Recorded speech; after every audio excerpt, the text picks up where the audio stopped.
the largest continent in the world. It's also, the world's largest import of natural resource. Africa has more of the world's resources than any other place on earth. And why is it that there is such widespread poverty, joblessness, and outright drudgery in Africa? Bowman Live. I'm going to show you a documentary that I found. It's called Stealing Africa, the Aid Scam. The dirty math of, quote, helping, end quote, Africa. We're going to start this tonight and get into it, and we'll find out where it goes from here. You cannot tell me that if Africa is the world's largest continent with all the world's natural resources, that our people have to continuously be living in poverty, degradation, shame, yet at the same time, there are billionaires within Africa. And every time you see these pathetic ads that they show you of children who are malnutrited with bugs and flies and all types of things flying around them, and preachers use it for raising money. Well, let's look at this documentary tonight. We're going to find out together. We're going to learn something here. Tyrone Bowman Live is a learning channel. This is not a channel that what's happening, Fred? Welcome to the program. This is not a channel that specializes in foolery and stupidity. If people are serious about learning and growing and developing and expanding their mind, then you want to come over here. All right, let's start this program on tonight.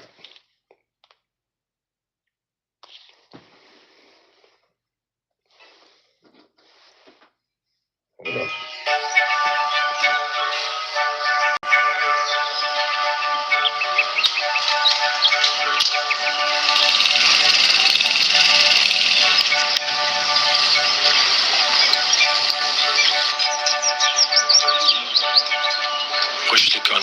A tiny village on the outskirts of Zurich and one of the richest communities in Switzerland. Real estate prices are booming, unemployment virtually non-existent, and social problems are few and rare. Or as the mayor puts it, Rüschlikon is a wealthy community, but they say, of course, you can be rich, but please don't show it. One of the 5,300 villagers of Rüschlikon is Ivan Glassenberg, CEO of the commodity giant Glencore. Last year, his company went public, earning him more than $8.8 billion overnight. The next thing was surprising because we got a phone call from the tax office of the canton. They said, please be prepared to have a bank account that can accept 360 million of Swiss francs. The tax revenues from Ivan Glassenberg alone produced a surplus of more than 50 million Swiss francs. So the mayor decided to lower the taxes. We proposed to reduce by 7%. But then trouble began. Meet Peter Kaddish and his wife Anna Maria. Ja, die Gemeinde wollte die Steuern 7% senken und wir haben dann einen Vorschlag gemacht, nur 5% zu senken. Also es ist eigentlich eine kleine Nuance. Es sind doch allerdings dann, diese 2% sind doch 1 Million Schweizer Franken. The million Swiss francs were supposed to be used to help poor communities in Africa impacted by Glencore operations. Man wünschte, dass dieses Geld zurückgegeben wird, dass dieses Geld in die Entwicklungshilfe fließt, dieses Geld eigentlich dahin fließt, wo es erwirtschaftet wurde von den einzelnen Arbeitern im Rohstoffhandel. In keeping with the Swiss system of direct democracy, the villagers gathered for a town hall meeting. That was a flux of people coming to our meeting room, and we said, okay, maybe our 280 seats that are available will not be enough. Many objected to Peter Kaddish's proposal. Some thought it was unfair to Ivan Glassenberg. Ich finde das eine bodenlose Frechheit. Wir können da jemanden verurteilen in dem 2 Jahren hat man ihn aufgenommen, wir haben den Geldsäger gerne angenommen und jetzt tut man ihn so an den Pranger stellen. When the time came to vote, Danke, gegen mir. the outcome was obvious. Almost everyone wanted to keep the money in Rushlikan. Hey, this is Senator John Ossoff in Georgia, and before you skip... Have never to interfere or to defend our own proposal. So that were the people that took it to their own.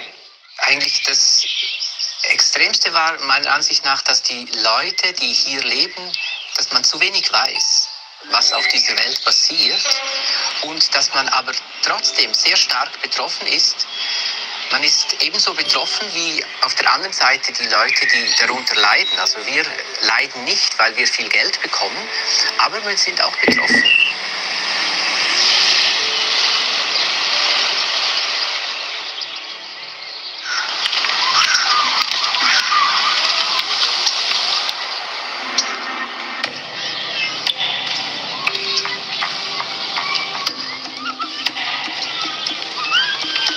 This is the copper belt in Zambia. Beneath the ground are the largest copper reserves in Africa, an essential commodity in the global economy. Glencore, under Glencore, yes. Today, virtually all Zambian copper mines are owned by multinational corporations. In 10 years, they've extracted copper worth more than $29 billion. As a country, as a nation, God has blessed us with such an abundant natural resource. Now, the paradox is that Zambia is ranked among the bottom 20 in terms of poverty, 20 poorest countries. We are wealthy, yet we are poor. Let me interject this right here. How is it that almost $12 billion plus have been extracted from the copper mines of Africa? My people are so docile and timid.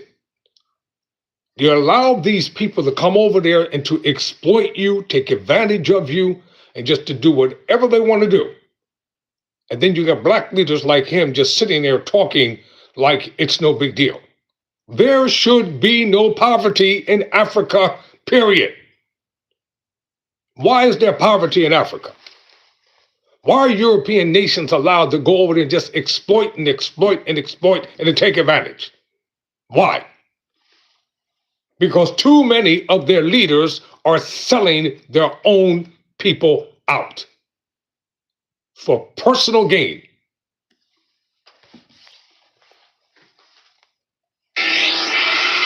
The problem is no longer so much one of absolute poverty. It's become one of inequality. And Zambia is really a case in point for this.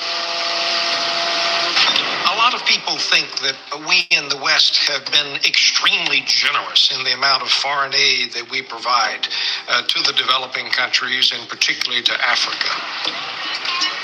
Globally, our estimate is that the amount of money flowing out of developing countries is 10 times the amount of foreign aid flowing into developing countries.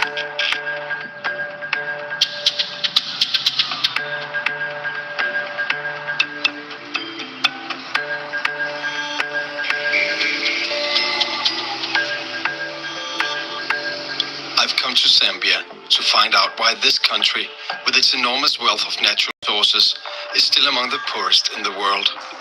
Makes no Why the sense. booming copper prices has not reduced poverty.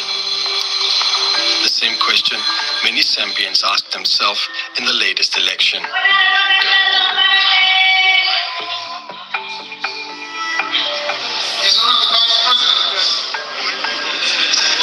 Mr. Speaker, What the hell is he wearing? In October 2011, Guy Scott, who once threatened to march on the copper plants if they didn't pay their taxes, became vice president. We're aware that Africa is losing more money from tax avoidance by foreign companies every year than it's gaining from aid from the countries from which these people come. Vice President Guy Scott was born in Zambia.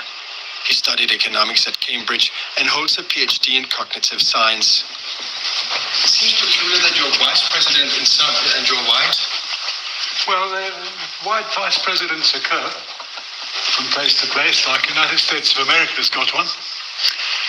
And I don't think in the Caribbean it would be all that unusual.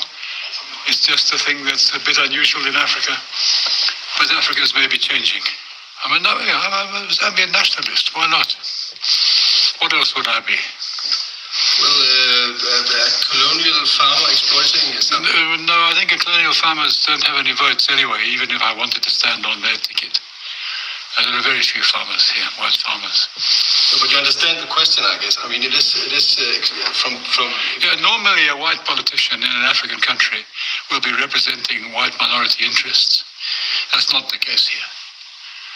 I'm regarded as pro-poor, pro-unemployed, the ordinary people of the earth.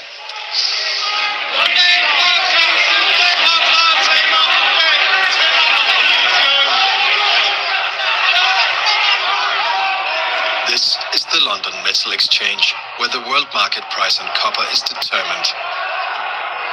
Between 2001, if you own NVIDIA, this could be the most important. the price on copper nearly quadrupled. Only votes anyway, even if I wanted to stand on their ticket. There are very few farmers here, white farmers.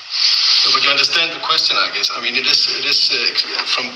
Yeah, normally a white politician in an African country will be representing white minority interests. That's not the case here. I'm regarded as pro-poor, pro-unemployed, the ordinary people of the earth.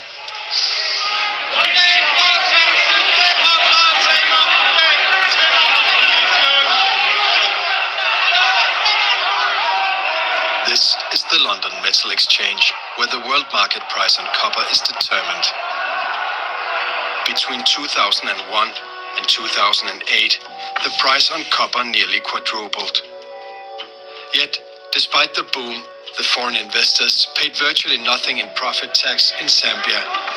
One reason could be transfer pricing. Transfer pricing is an enormously damaging phenomenon right the way across Africa. The name of the game is to shift your profits out of the high tax countries, the onshore countries such as in Africa, where the profits are actually being made, and shift them artificially into low tax countries, into tax havens where they won't be taxed or won't be taxed properly. The way that this is done is by multinational groups, is that they have subsidiaries all around the world, and these subsidiaries trade with each other, and they can artificially manipulate the prices of these trades for bookkeeping purposes, for accounting purposes. The tax haven subsidiary will buy something cheaply and sell it on much more expensively, and between that gap there's a huge profit, but they won't be taxed in the tax haven.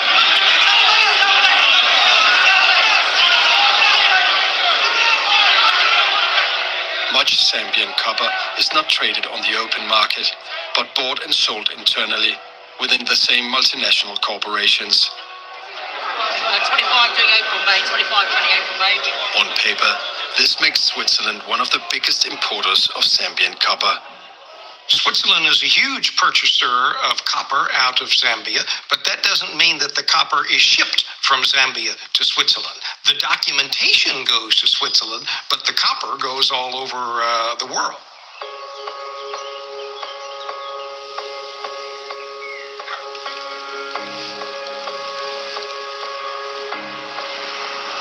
Only a 30-minute drive from Rüschlikon is the headquarters of Glencore, owner of one of the biggest mining operations in Zambia. This is where Ivan Glassenberg works. Glassenberg is the CEO of Glencore and owns 15% of its shares. And on my right, Mr. Ivan Glassenberg, our esteemed CEO.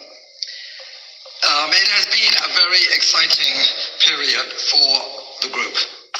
Glencore is the world's largest integrated commodities trader, with a yearly turnover on more than 180 billion US dollars, more than 8 times the gross national product of Zambia.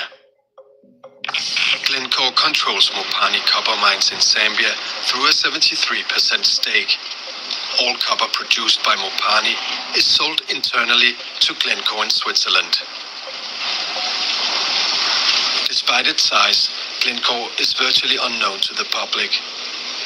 In 2011, attorneys for Glencore warned news organizations in the UK that Glencore executives are extremely private individuals, and any reports about their homes or private lives could pose a security risk.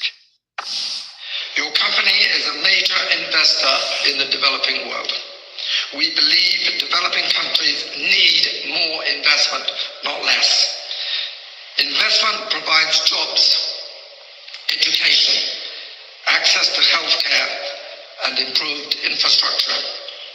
We spend hundreds of millions of dollars on goods and services, as well as running schools and hospitals and many of our operations. Without foreign investment, none of this would be possible.